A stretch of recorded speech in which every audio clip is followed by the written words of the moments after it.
Hello, I'm Tara Brabazon. I'm the Dean of Graduate Research at Flinders University, and welcome to vlog 185. How to do a PhD by prior publication. Now, this was a tough vlog to put in place. Not only have I got this wonderful man with me for this vlog that I'll introduce you to shortly, but there are many titles I could have used for this vlog. How to insert a PhD into a successful career, how to do a PhD at a distance, how to explore your previous publications and create an argument from them. All of those titles could have been used, but I chose this one, but I think those other issues may emerge at some point through this conversation. And this conversation matters to me. I'm quite emotional, as you can hear it in my voice, but this man that I'm sitting with is one of the truly inspirational people that I've met in my life, and I feel incredibly privileged that I've had a chance to meet you and our lives have crossed. It's very meaningful to me. Don't you get upset because I'll get upset. Professor Randall Morton completed his MBBS in Adelaide, where we are now, his Master of Science in Cape Town, and currently lives in what I think is the most beautiful city in the world, Auckland in Aotearoa, New Zealand. He's a surgeon with a landmark international reputation in neck surgery, head and neck surgery, with specialist capacities to work with salivary gland diseases and vocal disorders. He's held professorships at the University of Auckland and a clinical directorship at the Manukau Health Park. So that's a very short career biography. I could go on for hours with this man's expertise and his excellence. But from that incredible narrative, he decided to do a PhD at Flinders, and a PhD by prior publication at Flinders, and he graduated this week with absolutely stellar results. It has been, I don't know how we sort of met, Randall, but it's been my pleasure to work with you and meet you through this candidature. A brilliant man, a man that saves lives, a man that transforms lives, and he's spending a little bit of time with us today. How are you, mate? Better for seeing you. Better for seeing you. We got a lot to talk about, you and I. Yes, thank you. You said you didn't know how we met. I first saw you when I plugged into Flinders. Yes. And there you were, greeting new students, and I thought, wow, this woman is remarkable. On a screen. On a screen. But then we emailed, we phoned early in the morning, which was your later in the day, and we met, and it was an incredible meeting in this office. And I think we promised each other, didn't we, at that point, when you were sitting there, that we would do a vlog. And I'm glad we're here. Yes, I suppose we did promise each other. I feel a little bit sort of compressed into it, but that's all right.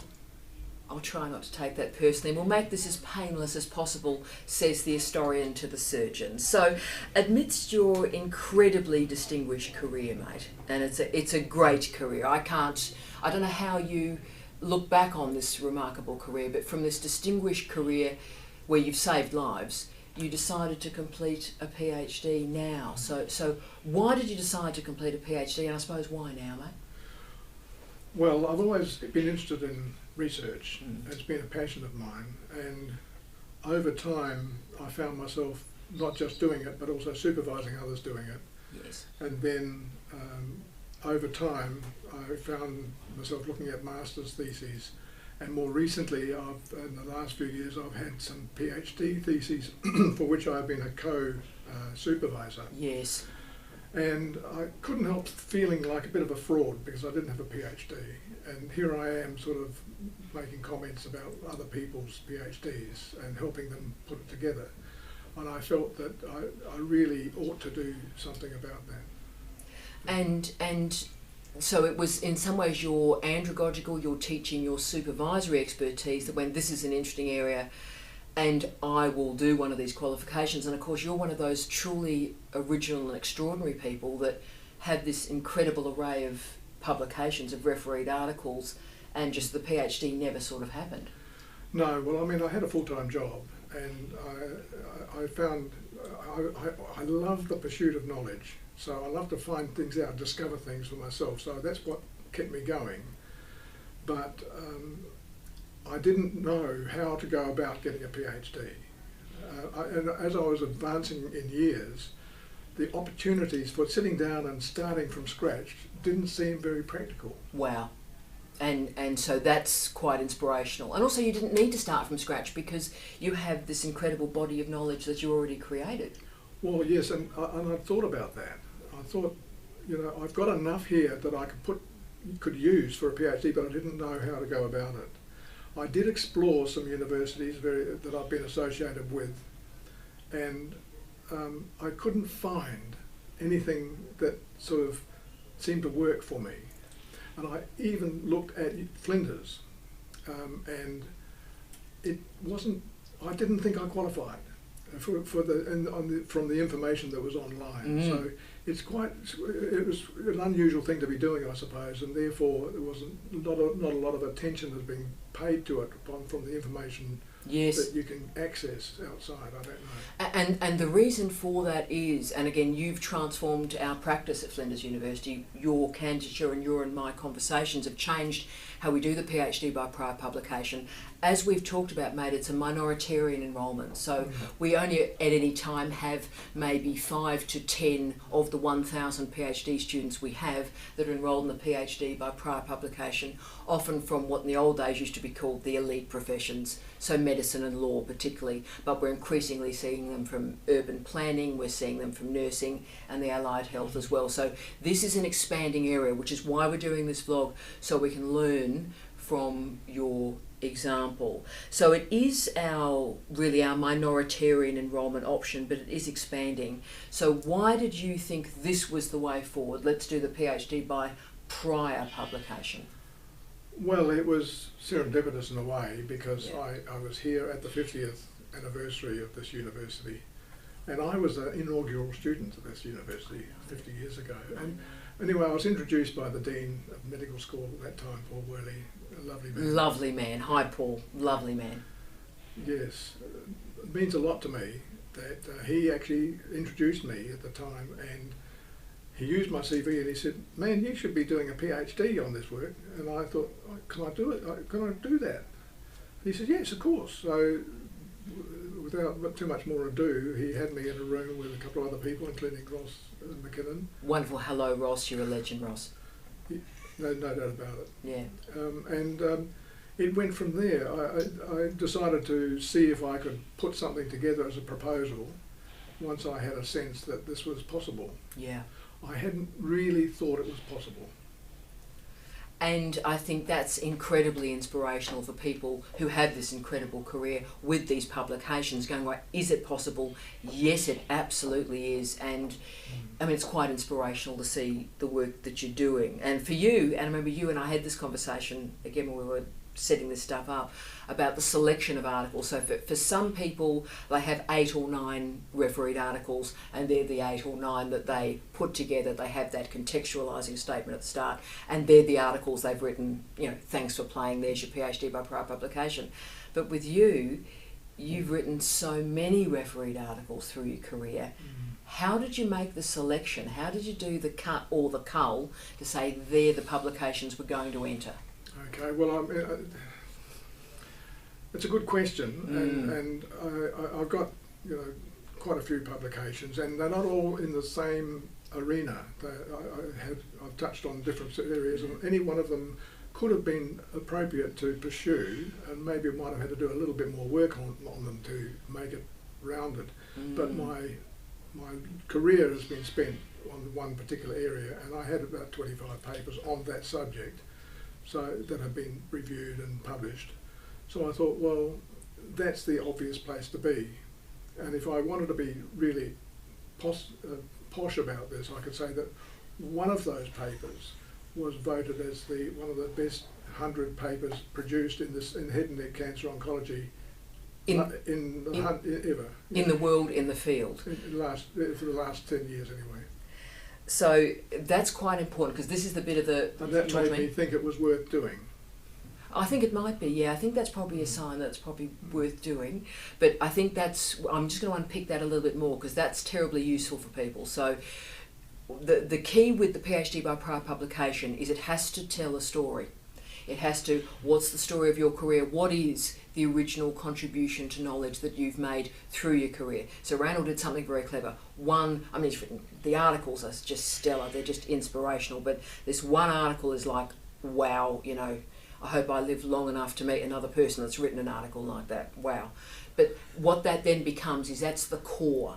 That's the engine room of the PhD by prior publication. So that becomes basically the plot. So Act 3 in a Shakespearean play, if you will. And then we need the publications that go into that moment and the publications that go out of that moment, and that's your story. Is that a bit accurate? That's a fair representation of what happened. Now, not everyone's going to follow that path, of course. No. And of course, my first paper, which was in 1984, was entitled A Pilot Study on this subject. So that seemed to be the logical place to start. And then when I got to do a little bit more work, and I thought I was one of the first people to look at this particular material, and then I thought, I'll do a little historical review, and I talked about the evolution of this area of research. And I discovered that a whole lot of other people had done the work well before me, and I thought, gosh, I'm not that clever after all, really. Oh no, you are, because in some ways, yeah. But it made it. Then that meant that was my beginning, because I've got the history already written, you see, and so that made an obvious place to start. And you said, what articles do I choose? Well, they chose themselves, really, in a sense. So if you get the parameters right, what's the story you want to tell? How does that story develop? So that great point about the pilot study, you then saw the context around it, and that became the basis of your contextual statement at the start. How was this developed? But it was beautiful in that you configured this. It's the best rendering of a PPP that I've seen in terms of this is the story of the research. Thank you. Thank you. His wonderful wife is giggling with me in the corner as well, can I say? Oh! Now, and you and I, this was the conversation we had when we first met face to face. The PPP is challenging and interesting and unusual and different. What have you found the hardest part of doing this mode of doctorate? Well, knowing how to go about it, really. Yeah. I knew that people had done it before. Yes. And so I thought the best thing to do is to try to find someone who's done it and read what they've done. Yes, and have a look at it. Which I did. So Ross arranged that for me, and it was a big step in the right direction. I already had the framework of what I wanted to include and how I wanted to go through and end. Yes. But because I had the content already, as you say, the body of work was there. Yeah. But I didn't know how to make, as you say, the context, put it in context and make sense of it all. So I read one, and I thought, oh, that's a good idea, and other stuff like that, just as I was going forward. And there were some things I thought, well, there's no way I'm going to be able to do that. My material was completely different sort of material. I mean, what the thesis that I read was about randomised clinical trials, one Yes. after another, sort of unfolding. So that tells that story, so some of them are narrative, yeah, absolutely. And each RCT led to the next one, And I mean, that was a logical progression for that particular thesis. Yeah. Which my work is all in, if you like, clinical outcomes research. Yeah. So my progression was one of a journey of discovery. I learnt things about stuff that I hadn't appreciated before I started. See, that's amazing to me. And also you were so inspirational, because when we had our conversation you said, well, how do you put this thing together? And of course one vlog that I did, I think I was in the Lake District in the United Kingdom, was dedicated to you, I believe, that was about this is how you do it. But your inspiration was great on this, because I always say to students, whatever mode of PhD they're doing, please read a PhD, because it's a genre. It's a way of writing, it's a way of thinking, it's a way of structuring ideas, and you did that. And it made an incredible difference. Yes, I mean, I had realised that I knew of a colleague in Auckland who I was told he did his DSc. Yes.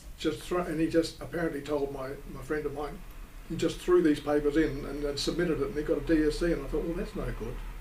I didn't particularly, I didn't fancy doing that. So I thought about doing a DSc in that way. I said, oh, well, I've got probably enough material to get a DSc, but it wasn't the same as a PhD. No. And there's something meaningful about this, because this is, as you've done it, and that's why it's so inspirational to me, is like, here is a life's work. And you could just sort of, there you go, bind it together, there's the life work, thanks.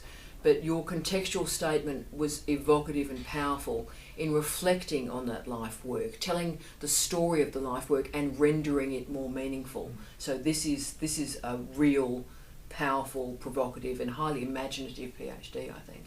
Thank you. No, it's powerful.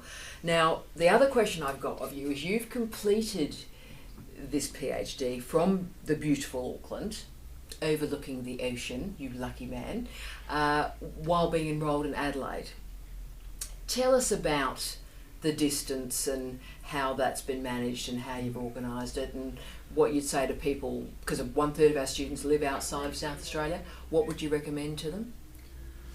Yes, well, I've thought about this, and I think the important thing was to ensure that you've got a relationship with your supervisor. Lovely. Or supervisors. And I had met Ross, and he was a good person and easy to talk to, and he would listen and respond. And then Eng, who is the other lovely guy, a colleague of mine,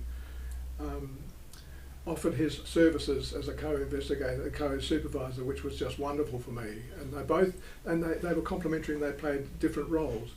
And I know they were, a few thousand miles away, but I already had developed a relationship, and we're therefore able to communicate. And you've got to have communication lines, and they've got to be well used. Yeah. And so early on, I was still feeling my way, but I knew who I was talking to, and how I should maybe talk to them. That's a stupid thing to say. No. I knew who I was talking to, and when I was unsure of what to do, I could always contact them and talk about it. So that's crucial. So right at the start, the expectations were put in place, and the communication system was clear, and the channels were open, and everything was going well. Yeah, but I was in Auckland, and Flinders University has systems and processes which are very different from where I've been. Yes. And so you've got to have someone who's not only in the place where you're going to graduate, aiming to graduate, but they've got to be someone who's got some authority there who can actually make decisions. And that's where Ross really came into his own. He's a dean of research. He is. And I was taken by the fact that I said, well, who's going to supervise my PhD? He said, well, that will be me. Really? I hadn't expected that in a million years. He's so proud of you. He's so proud of you. He talks about you all the time. Really? He does. He's a lovely human being. He is a lovely human being and a great scholar. You're kidding. No, I'm not, because I see him about every 3 weeks, and we talk about you a lot. And he uses you as the example of how to do a PhD by prior publication. Oh. But that personability, I think, is important, because obviously we're in the Office of Graduate Research. My staff were terribly thrilled that Randall was coming back, and he's got these great relationships with my staff. So of course Beck helped you through the submission process. Yeah. So they were great. I mean, again, I had been to this office and they knew who I was, so it made it so much easier. And the other thing I should have said is that it's not enough to have a relationship with your supervisors.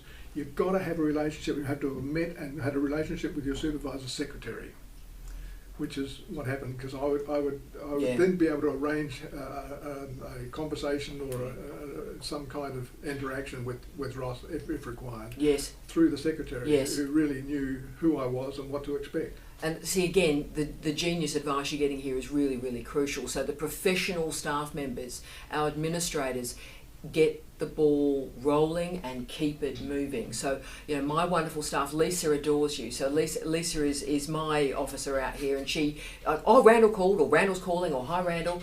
And so Randall's been graduating this week, and so my staff going, Randall's here, and this is great. So you are known, you are cared for, and I think those, as you said, those personal relationships mean a great deal. Well, that's right, because if you're not in touch, then it becomes very daunting. Yeah, and it's just, as you said, communication systems, being clear what you need at the start and working through it. Now, last question from me. And this is, I suppose, for everyone out there, the outstanding medicos that are out there, but all the other professions that are looking at you and going, look, I've got this, maybe I can do this, maybe I can do this. What would you advise people considering doing a PhD in this mode as part of a already incredibly successful career? Well, what would I advise them? I think have a go. And it's as my wife said when we were having a conversation about this, she said, tell them it's doable. And because there was a time when I started, I didn't know really where we were heading, but it is doable. Yeah. And if I can do it at this stage of my life, then I think anyone can do it. But you got to work at it. You know, I explored the option, and I couldn't find out where to go. I found I had a relationship with this university. I had an opportunity to meet the people, and then they were so open and receptive and friendly, and it was a can-do mentality, yeah. which all helped. So I think it's about exploring the possibilities, and not everyone's going to have access to this university, but there will be other universities that will probably be able to do the same thing. My advice is to stick with it and to make room for it in your life, you know. And your whole family was involved. You know, I've often said it takes an entire family to get a PhD through. Do you agree with me on that? Totally, and there's so many people that have contributed to this work. And I had 2 pages of acknowledgements, and I could have gone for another 2 pages. Yeah. You actually got a mention. I know I did.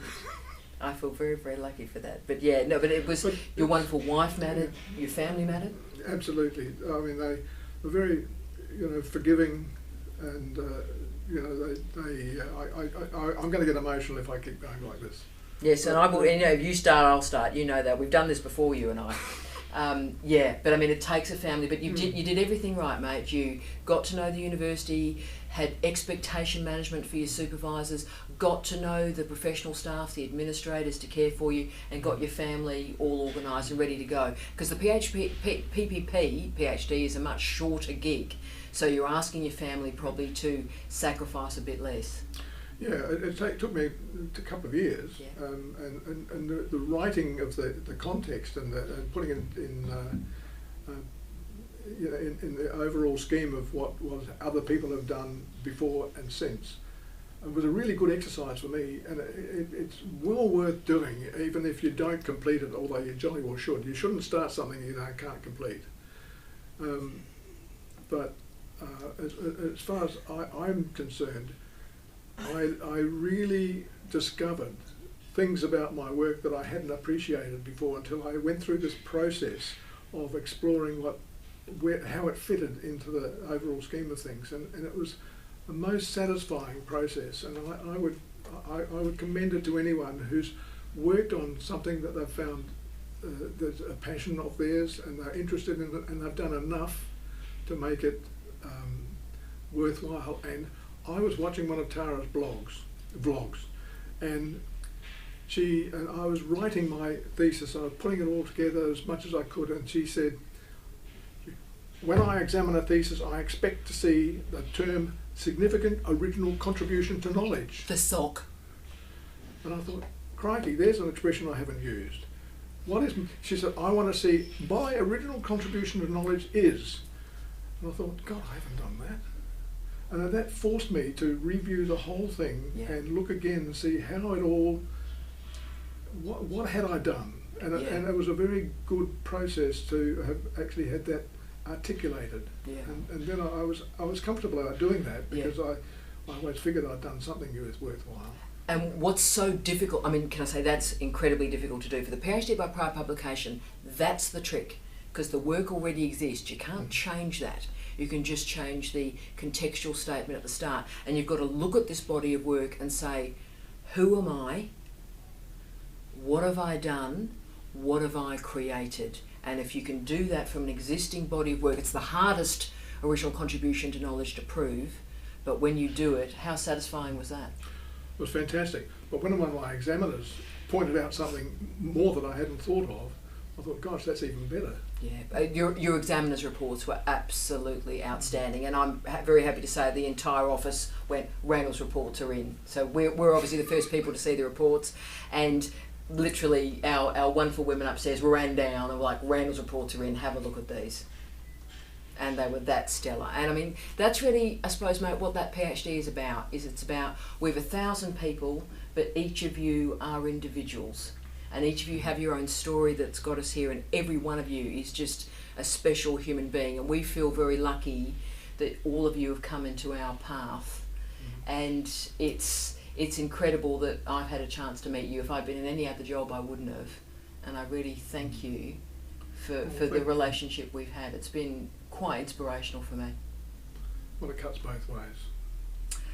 On behalf of the pair of us, don't get upset, I'll get upset. On behalf of the pair of us, special day, eh? Special vlog. We wish you love, light, and peace. Out. Thank you, Karen. That was lovely. You very kind. I hope you can use it. I don't. How good is it? Incredibly generous.